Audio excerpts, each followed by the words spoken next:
AP DGP ఎదుట పలువురు కీలక మావోయిస్టులు లొంగిపోయారు. వారి నుండి భారీగా ఆయుధాల సామగ్రిని పోలీసులు స్వాధీనం చేసుకున్నారు. లొంగిపోయిన మావోయిస్టులు అగ్రనేతలు ఉన్నారు.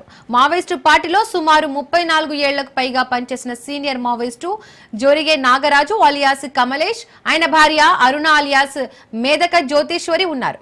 కృష్ణా జిల్లాకు చెందిన వీరిద్దరూ ఏపీ డీజీపీ హరీష్ కుమార్ గుప్తా ముందు లొంగిపోయారు.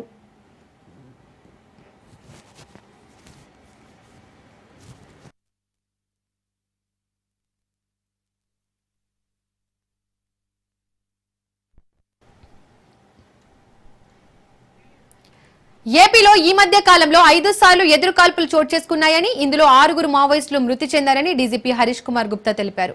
కేంద్ర కమిటీ సభ్యుడు ఉదయ్, రాష్ట్ర కమిటీ సభ్యులు అరుణ, జగన్, డివిజనల్ కమిటీ కార్యదర్శి రమేష్ ఉన్నారని చెప్పారు. అలాగే వీరి నుండి 8 ఆయుధాలు స్వాధీనం చేసుకున్నామని అన్నారు. 7 యూజీ క్యాడర్ అరెస్టు కాగా 40 మంది యూజీ క్యాడర్ లొంగిపోయారని చెప్పుకొచ్చారు. మావోయిస్టు యూజీ క్యాడర్ లొంగిపోవాలని డీజీపీ విజ్ఞప్తి చేశారు. సరెండర్ పాలసీ ప్రకారం వారి లొంగుబాటుకు ఏపీ పోలీస్ శాఖ సహకరిస్తుందని చెప్పారు. వారిపై ఉన్న రివార్డ్ తో పాటు ఇంటి స్థలం, ఉపాధి అవకాశాలు కూడా కల్పిస్తామని భరోసా ఇచ్చారు. ప్రస్తుతం మావోయిస్టు పార్టీలో వివిధ రాష్ట్రాల్లో పనిచేస్తున్న 20 మంది ఏపీ స్థానికులు ఉన్నారని, అందులో 5 మంది ఎస్జేఎడ్ సిఎస్ హోదాలో ఉన్నారని చెప్పారు.